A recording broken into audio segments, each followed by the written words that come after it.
তেখেতে রচনা করা এই বন্দে মাতরম গীতটি রাষ্ট্রীয় গান হিসাবে 1950 সনত ভারত সরকারে স্বীকৃতি দিয়ে।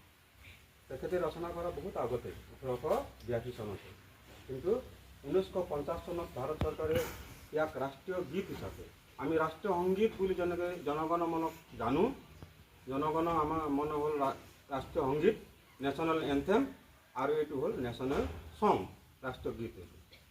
তো দুইটাৰ মৰ্যাদা সমানেই, তথাপি ৰাষ্ট্ৰীয় সংগীতটো আমি স্বাধীনতা বা যিকোনো আমাৰ অনুষ্ঠান প্ৰতিষ্ঠানত আমি ৰাষ্ট্ৰীয় সংগীতটো বেছিকৈ পৰিৱেশন কৰোঁ। বন্দে মাতৰমটো খুব কমেই আমি পৰিৱেশন কৰা হয়, যিহেতু চৰকাৰে স্বীকৃতি দিয়া আজিৰ দিনটোতেই 150 বছৰ হ'ল।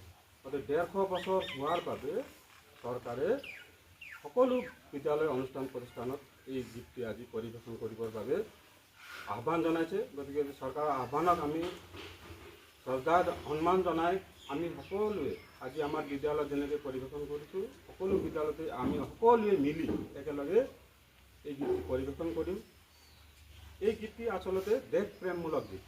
যেনেকৈ ভাৰতৰ স্বাধীনতা আন্দোলনত আন্দোলনকাৰী নেতৃত্বকাৰীসকলৰ যিমান অৱদান আছিল, মহাত্মা গান্ধীৰ পৰা আদি কৰি চৰ্দাৰ বল্লভভাই পেটেল, নেতাজী সুভাষ চন্দ্ৰ বোস, এই বিষয়ে যিমান তোমালোকে জানা, যে এই সময়ত যিখিনি দেশ প্ৰেমমূলক গীত এটাৰ যিখিনি মহত্ব থাকে যিকোনো আন্দোলনৰ ক্ষেত্ৰত, স্বাধীনতা আন্দোলন, জাতীয়তাবাদৰ আন্দোলন হওক, যিকোনো আন্দোলনৰ ক্ষেত্ৰত দেশ প্ৰেমমূলক গীতে মানুহক কি কৰে।